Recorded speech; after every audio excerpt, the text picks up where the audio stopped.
It was revealed by Chairman Grassley, who was given documents by the FBI that show that the special counsel, Jack Smith, was spying on U.S. senators.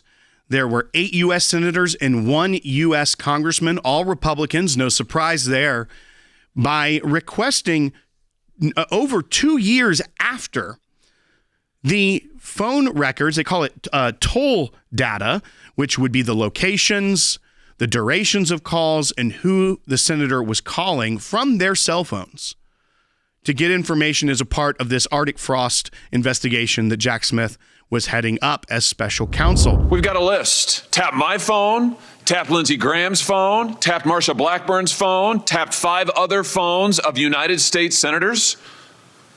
Gee, it sure looks like targeting political opponents to me, and yet I haven't heard a word from that side of the dais about any concern whatsoever. We've got nothing but concerns today, but no concern at all for a Justice Department that is tapping the phones of sitting United States senators because who knows why.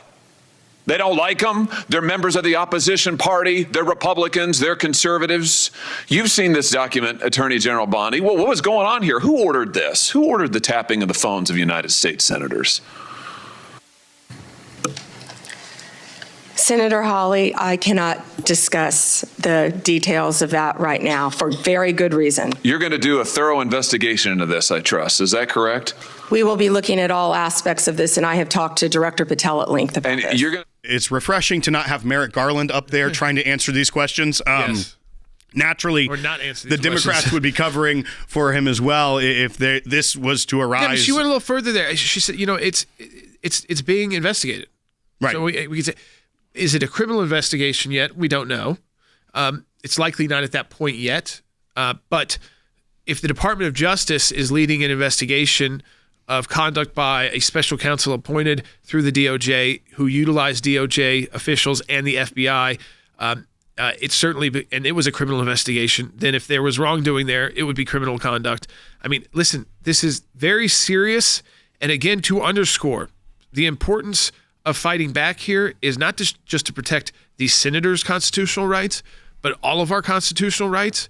Because if it's this easy to get their information, how easy is it to tap your phone? I can't, Senator, and I can't. Can you tell me why my phone records, when I'm the chairman of the Judiciary Committee, were sought by the Jack Smith agents? Why did they ask to know who I called and what I was doing from January 4th to the 7th? Can you tell me that? No, Senator, and there were 8 senators in total. Yeah. Do you think that was an abuse of power? Senator, I cannot discuss whether there is or is not an ongoing investigation. If I may add one thing, they also wasted $50 million on what you just described, trying to put President Trump in jail prior to the election. And from their perspective, I know we were going back and forth because on the document of whether or not this was a warrant issued by a judge, was it issued by a grand jury that a judge would just kind of oversee? And the senators in their statement, the senators who were targeted, do believe it was from a grand jury, that it was from one of the grand juries, I guess the D.C. grand jury that was impaneled, likely by Jack Smith, so that he went to the grand jury to then ask to be able to go to the telephone companies to get this information on these senators. But as you heard from Pam Bondi, of course, as an attorney general, as a part of the Department of Justice, she can't confirm or deny if there's investigations ongoing. I can't imagine if you were a betting person that an investigation is not ongoing. It might have just started very soon, just recently, because to my knowledge, this was unknown. Right. No one was talking about, hey, this might come out. Even people who usually have access to this kind of information were saying, yeah, I think they were also spying on a group of senators as well. I mean, maybe some people said that in generically, but honestly, if you were going to then give me the list of those senators, this is not the list I would have expected. Right. I mean, a couple of these names on here are some of the louder voices. Some of the names on here are not. And as my dad said, the idea is this was going to be about whether or not they voted to certify an election, which they are elected by their constituents to cast that vote on. And what does Jack Smith have to do? What does that have to do with January 6th? What does that have to do with the Jack Smith investigation? What does that have to do with any potential illegal conduct? And it doesn't. It's protected so many different ways in the Constitution.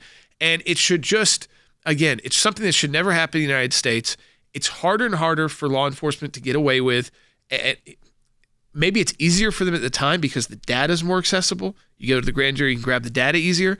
But long term, it's hard to bury this because these documents, because of the partisan nature of our political system, is you come to light and people realize, whoa, the previous FBI was spying on me. And they were spying on senators who happened to vote different ways, by the way, right, on certifications. It's not like this group of 8 senators voted exactly the same on certification. In fact, they didn't. You talk about an outrage. I mean, I want everybody to put this into a context. Could you imagine if it was a different situation and it was the Department of Justice under President Trump spying on 6 Democratic senators, what the reaction would be? I mean, let's just think about that for a moment. Now take a step back. Why in the world did Jack Smith try to get the records, phone records, of a co-equal branch of government? For what purpose? Now, he targets this around the January 6th time because he was concerned that maybe these senators were ones that were going to vote not to certify. Let's assume that was true, just for the sake of argument. You know what the answer to that is? So what? You're the special counsel. You're not the governor of the elections. And a sitting U.S. senator can vote any way they want. They're elected, and if you don't like the way they vote, you vote for somebody else. But this action by Jack Smith, I think, just typifies what was going on with the weaponization of the Department of Justice. And I'll tell you who needs to be held accountable here: Jack Smith.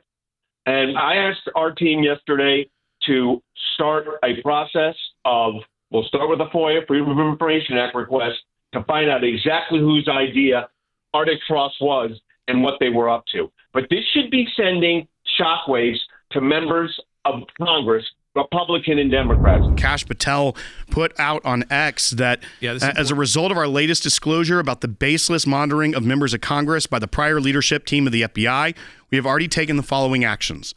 We terminated employees. We abolished the weaponized CR-15 squad. That was a squad within the Washington field office focused on public corruption that they used for Arctic Frost. And we initiated an ongoing investigation with more accountability measures ahead. Now, that would be a personnel investigation or a internal investigation, not the criminal investigation that could be taking place at the DOJ that Pam Bondi was not answering questions about appropriately. But once again, folks, this also happened September of 2023. So a lot of the talk about the Russiagate stuff that was under tight deadlines for statute of limitations, that wouldn't exist here. This was just 2 years ago. No. In fact, I mean, and it's just coming to light. Right. And it's just coming to light to those who were affected. We know that action has been taken by the FBI. I think now that Kash Patel has put that information out, it allows those members of Congress to kind of dig deeper into what changes are being made. Maybe some of that needs to be behind closed doors. Some of that can be done publicly. But this can't be the norm now or in the future.